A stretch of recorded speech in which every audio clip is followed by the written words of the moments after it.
Assalamualaikum warahmatullahi wabarakatuh. Alhamdulillahirabbil alamin. Bersyukur kita kepada Allah Subhanahu wa taala yang telah memberikan kekuatan, kesehatan dan rahmatnya kepada kita semua. Salawat serta salam keharibaan Nabi besar Muhammad sallallahu alaihi wasallam. Saya Alja Yusnadi, salah seorang tenaga pengajar di program studi agribisnis Fakultas Pertanian Universitas Gajah Putih, Takengon, Kabupaten Aceh Tengah, Provinsi Aceh. Saya sendiri alumni dari Teknik Pertanian Universitas Syakuala, Magister Agribisnis Universitas Syakuala, dan sedang menyelesaikan program doktor di Ilmu Ekonomi Institut Pertanian Bogor. Kali ini saya ingin membuat audiovisual ya sebagai salah satu syarat ya, untuk mengikuti proses sertifikasi dosen. Audiovisual ini merupakan pernyataan diri dosen dalam unjuk kinerja Tridharma Perguruan Tinggi. Dalam hal ini saya memilih mata kuliah manajemen agribisnis ya, yang akan saya sampaikan dalam audiovisual ini dan akan menjadi bahan pertimbangan bagi mahasiswa, teman sejawat, atasan langsung, dan tentunya asesor untuk melakukan penilaian terhadap kinerja saya. Dalam melakukan proses belajar mengajar dalam mata kuliah manajemen agribisnis, saya mengaitkan dengan 3 aspek. Yang mana yang pertama itu adalah delivery. Saya menyampaikan pemantik diskusi ataupun bahan ajar kepada mahasiswa, dan untuk seterusnya mahasiswa saya minta untuk respon ini sebagai masuk dia dalam aspek interaction. Ya, yang pertama tadi delivery, yang kemudian yang kedua interaction. Ada interaksi antara saya dan mahasiswa. Saya lakukan untuk membuat mahasiswa responsif terhadap apa yang saya sampaikan. Pengetahuan baru dan bisa untuk dilakukan analisis, dan ini bisa menjadi pengetahuan bagi mahasiswa. Nah, untuk mengukur delivery tadi dan kemudian interaction tadi, saya juga melakukan assessment. Baik itu assessment insidentil di ruang kelas, seperti saya menanyakan respon, bagaimana respon dari mahasiswa terhadap baik itu dari pernyataan mahasiswa lain maupun dari apa yang saya sampaikan. Nah, assessment ini juga nanti yang terencana bisa juga kita lakukan dalam bentuk ujian ya, baik itu kuis, kemudian tugas, kemudian ujian tengah semester, dan ujian akhir semester. Mata kuliah manajemen agribisnis ini merupakan salah satu mata kuliah wajib di program studi agribisnis yang diambil pada semester 6 dengan bobot 3 SKS. Manajemen agribisnis merupakan salah satu mata kuliah ya yang tidak bisa lepas dari program studi agribisnis. Mata kuliah manajemen agribisnis ini ingin membekali pengetahuan ya dan keterampilan di mana mahasiswa dapat belajar ya tentang fungsi manajemen agribisnis yang meliputi teori dasar dan konsep manajemen yang diaplikasikan dalam agribisnis seperti perencanaan, planning, ada pengaturan, organizing, kepemimpinan, leadership, dan pengendalian atau kontrol. Dan dapat mengaplikasikannya dalam pengelolaan organisasi yang akan diikuti. Mahasiswa juga diminta untuk mengenali perkembangan konsep manajemen agribisnis. Setelah mengikuti mata kuliah manajemen agribisnis ini, mahasiswa diharapkan memahami tentang konsep dasar manajemen agribisnis, kemudian manajemen dalam berbagai kurun waktu, kemudian penerapan ilmu manajemen agribisnis melalui penelitian ilmiah, kemudian analisis masalah dalam bidang manajemen agribisnis, dan pengukuran dan penilaian kinerja. Nah, untuk lebih lanjut kita bisa lihat bagaimana capaian dari mata kuliah atau CPMK. Mahasiswa mampu memahami konsep dasar manajemen agribisnis, kemudian mampu mengkaji, menganalisis masalah dalam bidang manajemen agribisnis, kemudian mampu mengumpulkan, mengelola data dan menginterpretasikan hasil kajian dalam bentuk tugas akhir dan skripsi. Nah, adapun sub dari CPMK itu,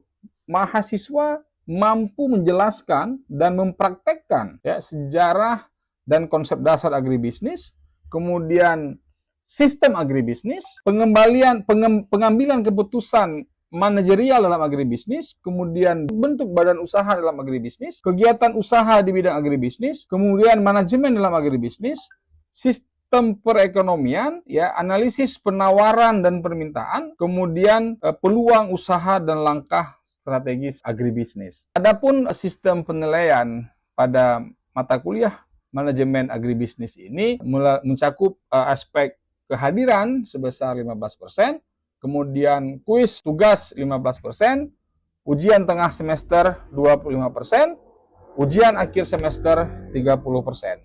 Nah, dengan adanya beberapa aspek penilaian ini, kita mengharapkan kolektivitas daripada kemampuan mahasiswa, ya, bukan hanya pengetahuan teknis, tapi juga kita mengharapkan mahasiswa disiplin di kehadiran, kemudian juga melakukan atau mengerjakan tugas dan juga mengikuti ujian tengah semester dan ujian akhir semester.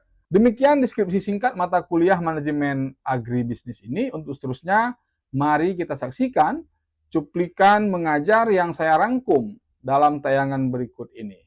Selamat menyaksikan. Manajemen agribisnis. Sekarang kita masuk ke dalam topik manajemen dalam agribisnis. Sebelumnya, adik-adik tahu apa itu manajemen? Pernah dengar nggak manajemen apa? Pernah. Kira-kira apa yang diketahui tentang manajemen? Susah kali ya. Manajemen itu dasar katanya adalah tugas manage, apa artinya? Mengatur. Jadi manajemen itu adalah mengatur. Nah, misalnya dalam kapasitas adik-adik sekalian sebagai seorang mahasiswa, apa yang diatur? Tentu bagaimana proses perkuliahan itu sesuai dengan target.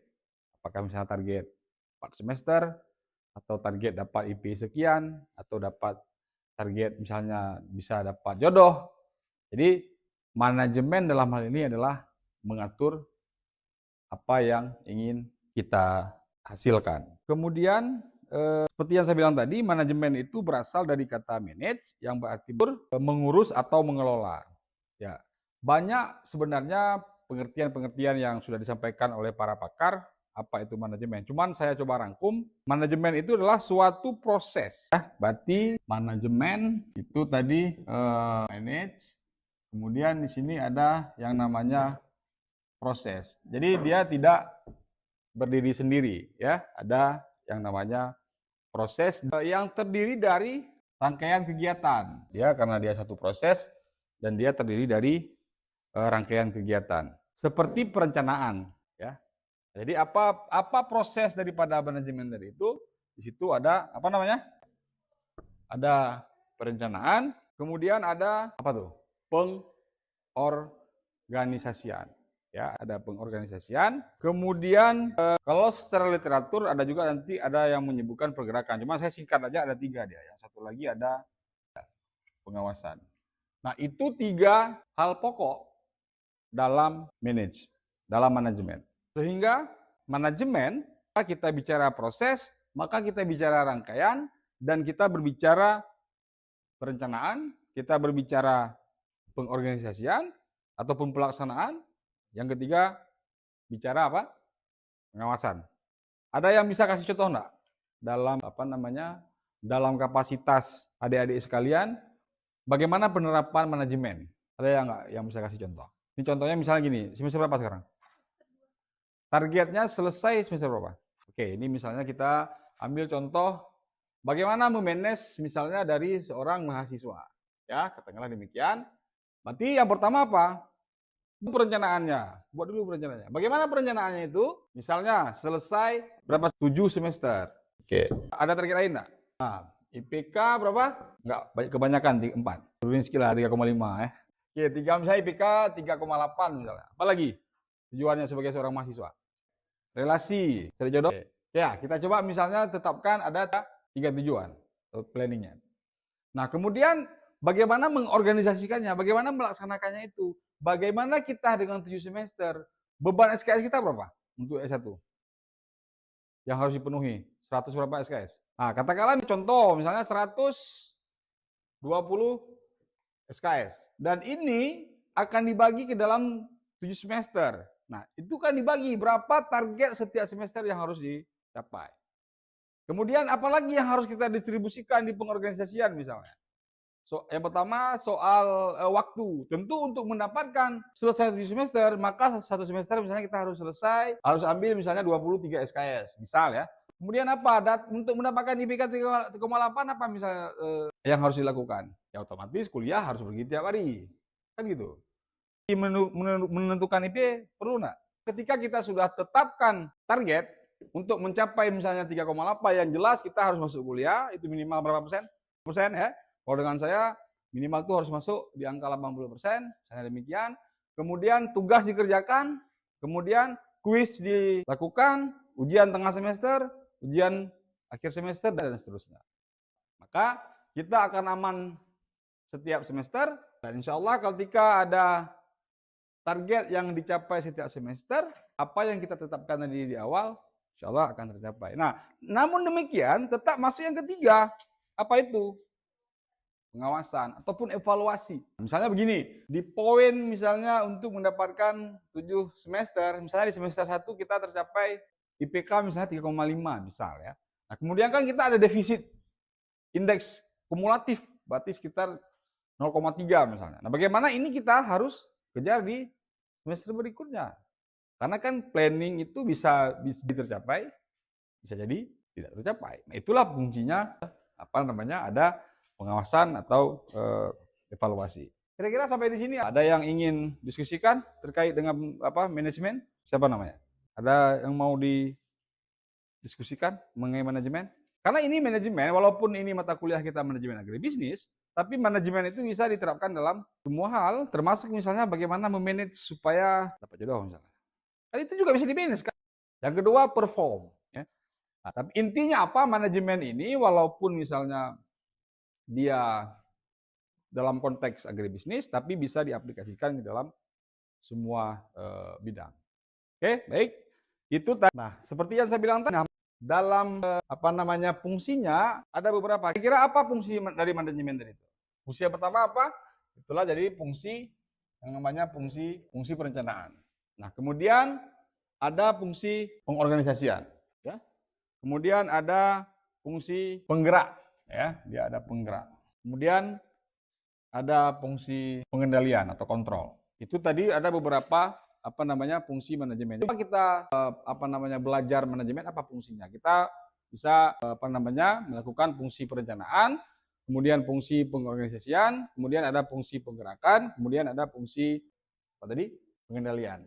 Nah, itu manajemen. Masuk kita ke agribisnis. Nah, agribisnis. Ya. Kalau agri apa? Agriculture, pertanian. Kalau bisnis, yes. Kalau bisnis itu terkait dengan usaha, kemudian dengan di situ ada jual beli, ya. Jadi kalau artikan misalnya dari dua kata ini agri dan bisnis, berarti ini dapat kita artikan sebagai apa? Usaha bidang pertanian. Pertanian itu apa aja? Apa yang tergambar dengan pertanian? Apakah hanya bercocok tanam? Nah, pertanian itu bisa nanti dalam arti luas, dalam arti luas ya, ada taman pangan, hortikultura, ya kan, peternakan, perkebunan dan seterusnya. Itu yang dimaksud dengan agriculture. Nah, kemudian bisnis usaha. Berarti kalau agribisnis, berarti ini apa? Agriculture yang diusahakan, yang dibisniskan. Ini cara pandang baru terhadap pertanian itu. Kalau selama ini kan sering kita mendengar pertanian itu apa lebih dekat ke apa dia? Pertanian itu kan tanam, ya nak. Nah, sebenarnya dalam arti yang lebih luas, kalau agribisnis itu pertanian itu bukan hanya cocok tanam. Cocok tanam itu dia hanya salah satu subsistem dalam agribisnis. Dan apa itu agribisnis? Nah, salah satu pencetus agribisnis ini itu ada Davis Colbert. Ini seorang sarjana ekonomi ya, manajemen ya. Jadi dialah yang pertama sekali meletakkan dasar dari agribisnis. Nah, apa katanya? Menurut si Davis dan Colbert ini, agribisnis itu merupakan jumlah penjumlahan ya, Penjumlahan dari apa? Penjumlahan dari kegiatan yang saya sebut tadi. Di situ nanti ada produksi, ya. Kemudian di situ nanti misalnya ada, kemudian di situ nanti ada pemasaran dan seterusnya. Nah, itulah konsep dasar dari agribisnis itu, penjumlahan dari sejumlah rangkaian yang ada di usaha tani tadi itu. Mulai dari pengolahan, kemudian ada produksi, pemasaran. Jadi kalau demikian, merujuk ke pengertian yang disampaikan oleh Davis dan Colbert tadi ini, agribisnis itu merupakan sebuah sistem juga, dia hampir sama kayak yang tadi, yang terdiri dari subsistem. Agribisnis, kemudian dia sebagai sebuah sistem yang terdiri dari subsistem. Apa aja subsistemnya tadi itu? Nah, kalau bercocok tanam atau on farm itu merupakan salah satu subsistem yang ada di agribisnis. Nah, kalau di sini ada beberapa nomenklatur ya, tapi saya coba membaginya menjadi satu hulu ya. Kalau kita misalnya ambil salah satu contoh komoditi di pertanian, katakanlah misalnya kopi. Ya, karena di Takengon itu penghasil kopi. Bagaimana yang disebut dengan subsistem hulu tadi ini? Nah, untuk kopi kira-kira di hulunya apa aja? Ada proses apa? Ada bibit, kan? Kemudian ada apa lagi? Untuk menghasilkan kopi itu apa lagi kira-kira yang ada di situ? Ada bibit, ya kan? Kemudian di situ nanti ada apa lagi? Untuk menghasilkan kopi itu apa lagi kira-kira? Setelah bibit apa? Ada tanah gitu ya. Ada pupuk, ya. Ada saprodi ya. Nah, itu dia. Setelah di hulu, maka proses berikutnya apa? Ada yang namanya on farm, atau juga ada yang menyebutnya sebagai usaha tani. Apa nih on farm atau usaha tani? Nah, itulah yang disebut tadi dengan yang kita kenal dengan pertanian selama ini. Pertanian dalam pengertian di lapangan, on farm. Jadi cocok tanam. Itulah yang disebut on farm. Berarti ada hulu tadi, ada di hulu, kemudian ada on farm di tengah. Setelah itu apa lagi? Lawan dari hulu apa? Nah, kan sekarang lagi kencang-kencangnya soal hilirisasi.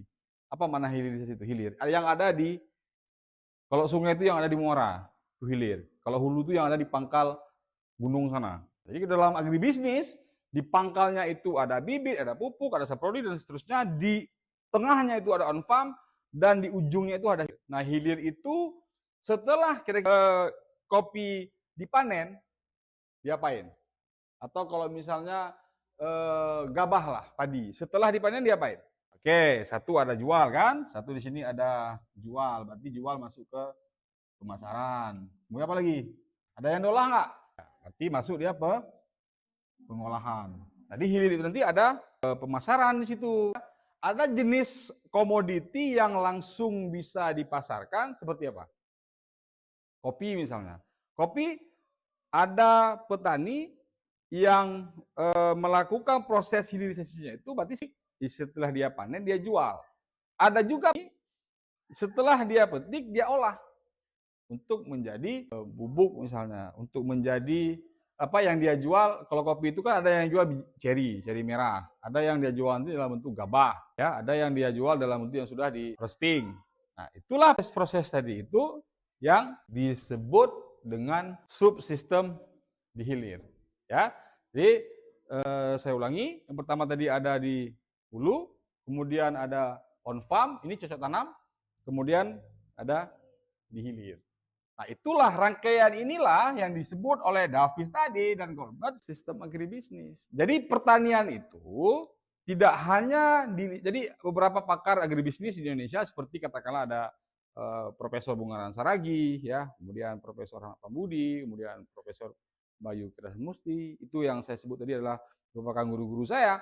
Nah, menurut mereka itu agribisnis itu merupakan cara pandang baru terhadap pertanian. Jadi tidak bisa lagi sekarang melihat pertanian itu hanya sebatas menanam.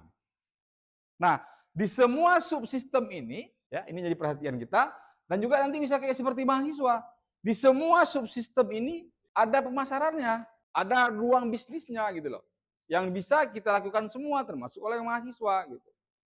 Makanya salah satu yang harus kita miliki itu sebagai seorang mahasiswa menurut saya itu adalah perusahaan. Bagaimana cara pandang kita itu untuk menghasilkan nilai lebih gitu loh. Nah, dari ketiga subsistem ini itu bisa masuk. Kita bisa bermain di sini, bisa bermain di bibit, bisa bermain di pupuk, bisa jadi agen pupuk, ya kan? Jadi ini uang cuan ini kalau kita jeli dalam melihat peluang. Juga bagi mahasiswa untuk nambah uang jajan dan uang semesteran. Nah, juga ada di on farm. Nah, ini yang paling sederhana, bercocok tanam. Apalagi beberapa komoditi ya tanam tinggal lempar kan gitu. Panen, tunggu waktu jadwal panen. Tapi itu yang tradisional. Nah, inilah yang disebut oleh pakar agribisnis sebagai sebuah sistem ya, yang terdiri dari beberapa subsistem. Sampai di sini ada yang ingin diskusikan terkait dengan apa namanya? Ada. Nah, kalau enggak biar lebih mengena, coba sebutkan dulu pilih satu komoditi, apa namanya? Mutia pakai cut enggak? Coba Mutia sebutkan satu komoditi, ya coba jelaskan bagaimana sistem yang ada di komoditi itu. Pilih misalnya salah satu apa? Nah, coba padi, bagaimana penjelasan terhadap agribisnis padi? Hulunya sedikit masuk. Ya. Terus lahannya sawah. Terus pupuk juga masuk. Ya. Terus untuk on-farmnya, untuk hilirnya bisa yang dijual langsung padinya. Terus ada juga yang diolah dulu jadi beras baru dijual. Kalau selama ini itu kita tahu nggak tuh proses itu? Mungkin tahu tapi tidak terpikir itu merupakan bagian dari agribisnis kan. Kita pikir itu kan udah masuk ke dagang, enggak. Jadi sekarang, bukan sekarang, udah lama. Sejak konsep ini dibangun oleh si Dennis dan Goldberg tadi, jadi kita sudah melihat pertanian itu bukan hanya soal menanam saja, tapi juga ada usaha di situ. Ya, itu tadi apa namanya pemahaman konsep terhadap agribisnis gitu ya. Kemudian ada apa lagi berikutnya? Aspek-aspek yang perlu diperhatikan ya dalam manajemen agribisnis. Yang pertama itu apa? Aspek teknis. Kemudian ada aspek sosial, kemudian ada aspek kelembagaan, kemudian ada aspek komersial, kemudian aspek finansial dan aspek ekonomi. Jadi ada hal-hal atau aspek yang perlu diperhatikan dalam manajemen agribisnis. Ini misalnya kalau aspek teknis, ketika kita misalnya ingin melakukan satu usaha agribisnis, maka kita harus perhatikan aspek teknisnya itu. Seperti letak lokasi, ya misalnya kita mau buat pabrik nilam misalnya. Nah, itu kan harus kita perhatikan, jangan dibuat di tengah pemukiman, atau minimal jangan mengganggu orang sekitar. Kemudian juga diperhatikan dengan akses ke bahan baku. Ya. Kemudian kapasitas juga harus kita perhatikan. Kemudian peralatan. Kalau suling nilam sekarang itu sudah ada yang namanya teknologi yang terbuat dari stainless misalnya. Nah, sekarang kita lihat pasarnya membutuhkan minyak seperti apa. Nah, kita harus pakai alat yang dibutuhkan oleh pasar. Itu aspek teknis. Kemudian aspek sosial. Bagaimana usaha agribisnis itu nanti dalam menjalankan usahanya itu harus memperhatikan aspek sosial. Seperti hubungan dengan masyarakat sekitar, ya. Kemudian kalau dalam skala besar, bagaimana usaha itu bisa berkontribusi positif terhadap kemasyarakatan, ke masjid misalnya, ya kan. Kemudian apalagi kalau di tradisi kita misalkan anak yatim, nah itu juga harus diperhatikan. Kemudian ini merupakan syarat pokok ya yang diperlukan agar struktur pembangunan pedesaan itu dapat maju. Kemudian aspek komersil. Nah, seperti yang kita diskusikan tadi, aspek komersil itu juga salah satu yang menentukan.